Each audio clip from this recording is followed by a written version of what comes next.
Papá, cuéntame otra vez ese cuento tan bonito de gendarmes y fascistas y estudiantes con flequillo y dulce guerrilla urbana en pantalones de campana y canciones de los Rolling y niñas en minifalda. Papá, cuéntame otra vez todo lo que os divertisteis estropeando la vejez a oxidados dictadores. Resuelto con éxito el tramo más difícil de la transición, el nuevo gobierno de UCD se enfrenta a una tarea prioritaria y urgente: intentar superar la grave crisis económica que viene padeciendo el país desde comienzos de los 70. La situación es tal que la previsión de inflación para 1977 llega a ser de un 40%. Por su propio interés y por el de todos, seleccione productos de precio estable. Todo parece más feo. Papá, cuéntame otra vez que tras tanta barricada y tras tanto puño en alto y tanta sangre derramada, al final de la partida no pudisteis hacer nada y bajo los adoquines no había arena de playa. El gobierno de Adolfo Suárez propone a todos los partidos políticos de la oposición alcanzar unos pactos básicos de actuación sobre la economía española. El acuerdo se logra y en octubre de 1977 se firman los pactos de la Moncloa.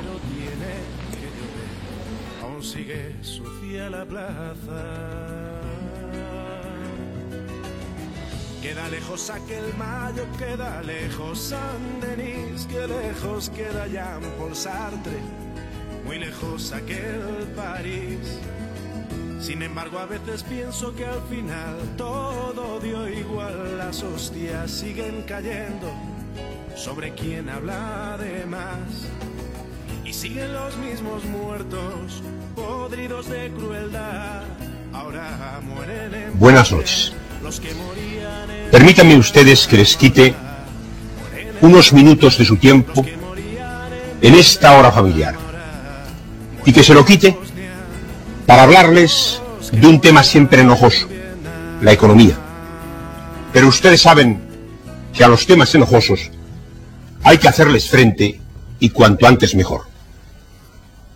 Yo no soy una persona con vocación por la política activa. Mis aficiones han ido siempre por otros rumbos.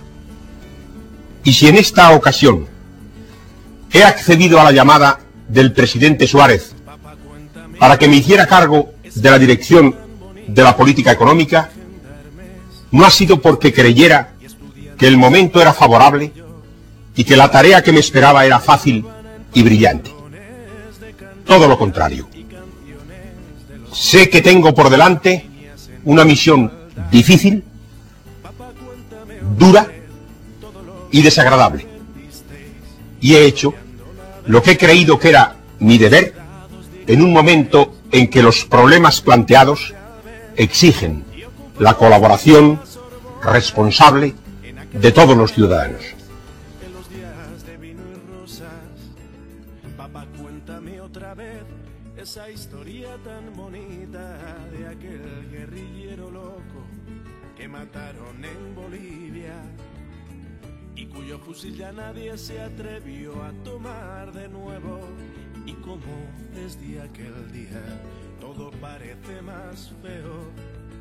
Papá, cuéntame otra vez que tras tanta barricada y tras tanto puño en alto y tanta sangre derramada, al final de la partida no pudisteis hacer nada y bajo los adoquines no había arena de playa.